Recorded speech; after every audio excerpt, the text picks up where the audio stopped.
네, 안녕하세요. 조선을 담당하는 대형멘토 황대근입니다. 자, 오늘은 이 펜오션 함께 살펴볼 텐데, 최근에 이 증자 관련해서 계속해서 주가가 하락하는 모습을 보여주고 있는데, 오늘 주가 하락 포인트부터 향후 시나리오 심층적으로 분석해 보겠습니다. 자, 먼저 영상 시작에 앞서서 한 가지 말씀드리겠습니다. 현재 주식시장 정보의 과잉이라고 생각합니다. 이제는 진실된 정보를 찾기가 굉장히 어려워진 그런 현실에서 제가 여러분의 길잡이가 되어드리겠습니다. 주식을 어려워하시는 분부터 깊게 파고 싶으신 분들까지 제 영상 하나로 여러분의 고민 해결해드리겠습니다. 해당 기업에 관심 있으시거나 관련된 내용을 잘 모른다 혹은 조금 더 알고 싶다, 주가에 관련된 이야기를 듣고 싶다 하시는 분들은 오늘 영상 집중해서 봐주시길 부탁드리고, 정말 양질의 정보를 제공하고 있으니까 구독과 좋아요 부탁드리면서 분석 심층적으로 진행해 보겠습니다. 자, 이제 펜오션 함께 보겠습니다. 자, 펜오션 보게 되면 이 주가가 계속해서 하락하는 모습을 보여주고 있는데, 이 할인그룹이 HMM 인수 우선 협상 대상자로 선정이 되면서 이 펜오션의 증자 가능성이 높아졌고, 자, 이 부분으로 인해서 결국 주가가 하락을 하고 있는 거죠. 이 관련된 내용을 좀 자세하게 풀어드리면, 자, HMM의 인수 우선 협상 대상자로 선정이 된 이후에 이 펜오션에 대한 이 3조 원 규모의 유증 계획이 있는 상황입니다. 자, HMM 인수를 하기 위해서는 자금이 필요하겠죠. 그 자금이 6조 4천억 원에 달하는데, 이 하림 측은 인수금융으로 이 3조 원 가량을 확보한 상태입니다. 자, 이 부분을 파보면 결국에 이 인수금융, 이 3조 원을 충당하기 위해서 이 펜오션에서 유증을 하게 되는 거고, 이 펜오션의 시가총액을 살펴보게 되면 약 2조 원 가량인데, 이 유증 규모가 이 3조 원 가량이기 때문에 시가총액보다 큰 이 대규모 유증이 단행이 되면서 이 투자 손실이 불가피한 상황이 되었다, 이렇게 해석을 할 수 있는 거죠. 자, 이 부분이 사실 우려가 되었던 점입니다. 사실 어제 영상을 통해서도 말씀을 드렸는데, 11월 말부터 12월 초에 높은 거래량과 함께 주가가 계속해서 상승했습니다.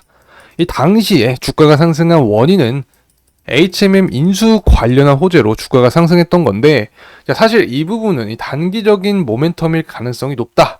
결국에 조금 더 길게 보면 인수를 위한 자금이 필요할 테고, 이 부분을 위해서는 부채를 이용하든지 증자를 사용할 것이다. 자, 그렇게 되면 결국 재무 구조가 악화가 되거나 혹은 이 주주가치 희석으로 이 부분은 이 투자의 리스크로 작용이 되면서 악재로 반영이 될 것이다 라고 말씀을 드렸습니다.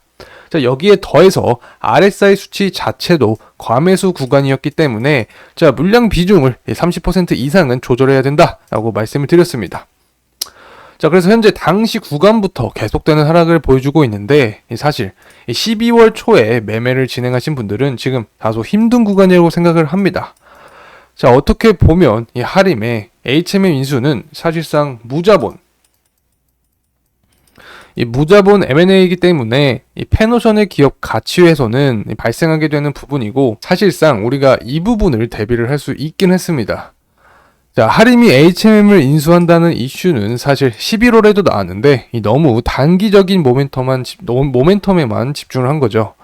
자, 그래서 이미 이런 부분은 과거이기 때문에 저와 함께 하셔서 물량을 줄이신 분들은 여유롭게 계실 수 있지만, 처음 영상을 보시고 현재 다소 마이너스 구간인 분들을 위해서도 시나리오를 써드려야겠죠.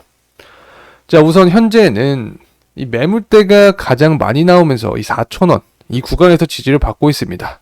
사실 유증 관련한 이슈가 나오면 이 전저점을 계속해서 갱신하는 그런 형태로 주가가 나오기 때문에 전저점이다 해서 추가 매수를 진행하기에는 자, 리스크가 있는 상황이라는 점 말씀드릴 수 있고, 자, 어제도 어떤 설명을 드렸냐면 이 CGV 관련해서 설명을 드리면서, 자, 유상증자가 규모가 커진다면 그 충격이 계속해서 이어질 수 있다. 그리고 CGV 같은 경우를 볼 때, 자, 유증 이후에 그 다음날 그 이후에도 계속적인 하락의 모습을 보여주었다라는 점 사례를 들으면서 설명을 드렸습니다.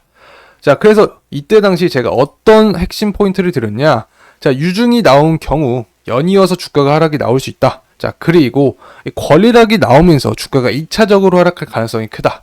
자, 제가 앞서서 현재 구간은 주가가 안정되어지 않기 때문에 추가 매수하기에는 리스크가 있는 자리라고 말씀을 드렸는데, 바로 이 부분이 권리락과 연동이 되는 부분입니다. 자, 권리락 당일까지 주식을 보유하면 유상증자에 참여할 수 있게 되고, 자, 그만큼 이 기준 가격이 하락해서 시작을 하는데, 이 시장이 좋은 경우에는 권리락 당일에 반등하는 경우가 있습니다. 자, 그래서 일시적인 주가 상승이 나올 수 있기 때문에, 자, 이 부분에서 어떻게 보면 엑시 전략이 될 수도 있다라고 생각이 되고, 이 많은 경우는 아니지만, 자, 앞서 말씀드린 이 반등 시기가 나올 수 있기 때문에 기존 주식의 일부를 매도한 후에 유상 청약에 참여하는 것도 하나의 방법이라고 생각합니다. 자, 그리고 보통 유상 증자를 거부하게 되면 신주 인수권 증서 거래 기간이 주어지는데, 자, 이 기간에도 매도가 가능하나, 자, 유상 증자가 만약에 이 주주 우선 공모 방식으로 진행이 되면, 자, 신주 인수권 증서 상장이 되지 않기 때문에, 자, 매도 기회가 오지 않을 수 있다라는 점 추가적으로 말씀드릴 수 있겠습니다. 자, 그래서 유상증자 이후에 신주 상장이 되고, 그리고 권리 매도가 가능한 시점에서 이 신주 매물이 계속해서 쏟아지면 개파락이 나올 수도 있기 때문에, 자, 말씀드린 부분이 이 공격적인 이 투자를 원하시는 분들은 이 개파락이 나오는 시점부터 이 매수 타이밍, 이 부분을 생각해 볼 수 있다라고 생각을 합니다.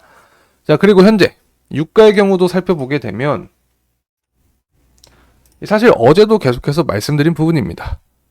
자, 유가 상승 모습을 보여주고 있는데, 자, 이 부분도 제 영상을 통해서 계속해서 말씀드렸었죠.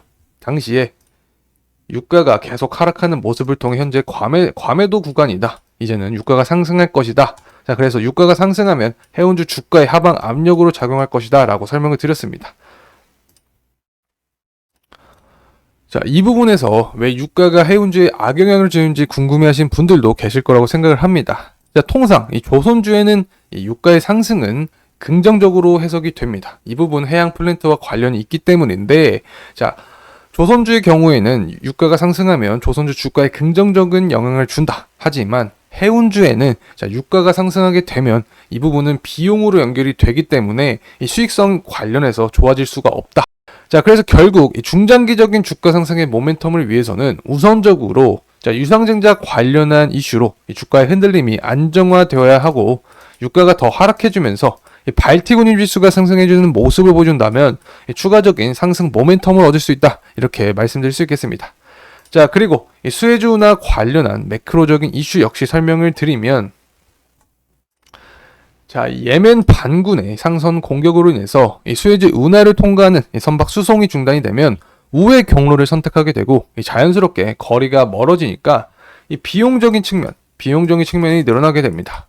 실제로 추가 부담은 항해당 100만 달러의 비용과 7일에서 10일의 시간이 추가될 것으로 추정이 된 상태라는 점 말씀드리고, 자, 우회를 할 경우에 이 아프리카 우회 경로를 하게 되면 결국 이 관련 국가들도 큰 영향을 받겠죠.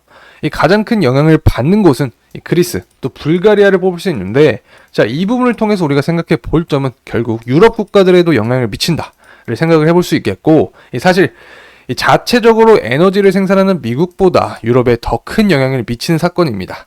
그래서 현재의 경우에는 시기적으로, 자, 유럽의 크리스마스를 겨냥한 선적은 이미 끝났고, 자, 아시아 지역은 설 연휴 이전 연초에 공장이 문을 닫기 때문에 다른 시기에 비해 타격은 크지 않겠지만, 이 혼란이 계속되거나 악화되면 비용 상승 압력이 강화될 수 있다.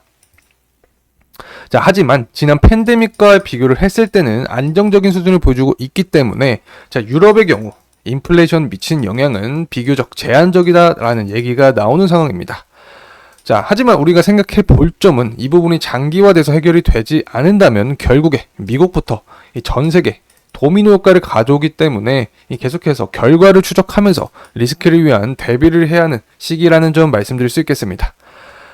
자, 이렇게 오늘 이 펜오션에 대한 영상이었는데, 자, 이번 영상이 도움이 되셨다면 구독과 좋아요 부탁드리면서 마무리하겠습니다. 끝까지 시청해주셔서 감사드리고 좋은 하루 보내시길 바라면서 마무리하겠습니다. 감사합니다.